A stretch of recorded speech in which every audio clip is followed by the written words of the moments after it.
ભગવાન શ્રી કૃષ્ણના 5252માં જન્મ ઉત્સવના વધામણા માટે ધોરાજીમાં પણ એક અનેરો ઉત્સાહ જોવા મળ્યો। ધોરાજી ખાતે દર વર્ષની જેમ આજે પણ એક વિશાળ શોભાયાત્રા નીકળી, જે શહેરના મુખ્ય માર્ગો પર ફરેલ હતી। શોભાયાત્રામાં વિવિધ પ્રકારના 60 જેટલા ફ્લોટ્સ અને વિવિધ રાસ મંડળીઓ દ્વારા રાસની રમઝટ બોલાવવામાં આવી।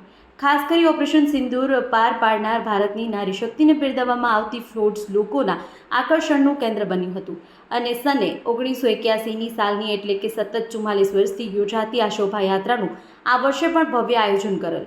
ચુસ્ત પોલીસ બંદોબસ્ત વચ્ચે યોજાયેલ શોભાયાત્રામાં વિવિધ હિન્દુ સંગઠનો અને સ્થાનિક સેવાકીય સંસ્થાઓ અને 18 વર્ણના હિન્દુ સમાજના લોકો જોડાયા હતા।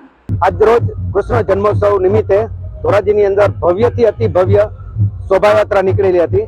આ શોભાયાત્રા વિશ્વ હિન્દુ પરિષદ ધોરાજી 1981 થી આયોજન કરી રહી છે અને આ શોભાયાત્રાની અંદર યુવક મંડળોએ ખાસ કરીને યુવાનોએ ખૂબ ઉત્સાહપૂર્વક ટ્રેક્ટરો પ્લોટ શણગારી અને ધજા પતાકાથી શણગારી અને ધોરાજી આખું ભગવામય બનાવી દીધેલું છે। અને આ શોભાયાત્રાની અંદર ધોરાજી શહેર તથા આજુબાજુના ગ્રામ્ય વિસ્તારના 18 વર્ણના તમામ લોકો આ શોભાયાત્રાના દર્શન કરવા પધારેલા છે। આ શોભાયાત્રા વિશ્વ હિન્દુ પરિષદ દ્વારા 1981 થી ચાલુ થઈ છે અને ગુજરાતમાં પ્રથમ વખત આ શોભાયાત્રા નીકળેલી હતી।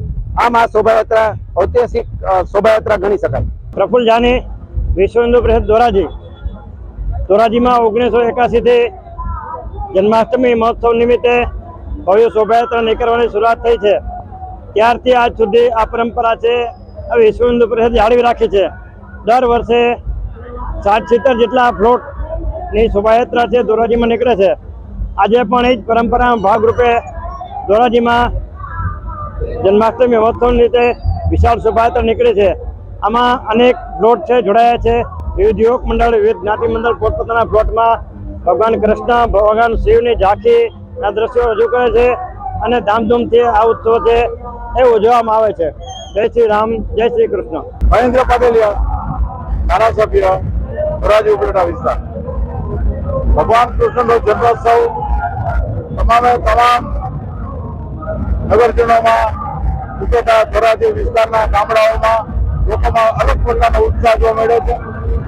આજે દેશની અંદર આપણા યશસ્વી વડાપ્રધાન નરેન્દ્રભાઈ મોદીના નેતૃત્વમાં જે પાકિસ્તાને જે માસૂમ લોકોની હત્યા થઈ અને આતંકવાદી ધનન્ય કૃત્ય કર્યું એનો જડબાતોડ જવાબ ઓપરેશન સિંદૂર દ્વારા આપ્યો।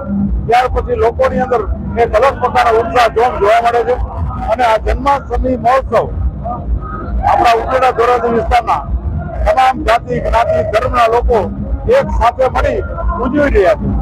આજે જન્માષ્ટમીના પવિત્ર તહેવારમાં આપણા વિસ્તારના તમામ ભાઈઓ બહેનોને હું ખૂબ શુભેચ્છા પાઠવું છું અને બાળકોમાં પણ અલગ પ્રકારનો આનંદ જોવા મળે છે કે ગઈકાલે રાતે વહીવટી તંત્ર દ્વારા મેળાના જે આયોજન ધોરાજી ઉપલેટા પાટણમાં થયા છે એમાં રાઈડની મંજૂરી આપી છે એટલે બાળકો પણ બહુ ખુશ છે। ખૂબ શુભેચ્છાઓ, ધન્યવાદ।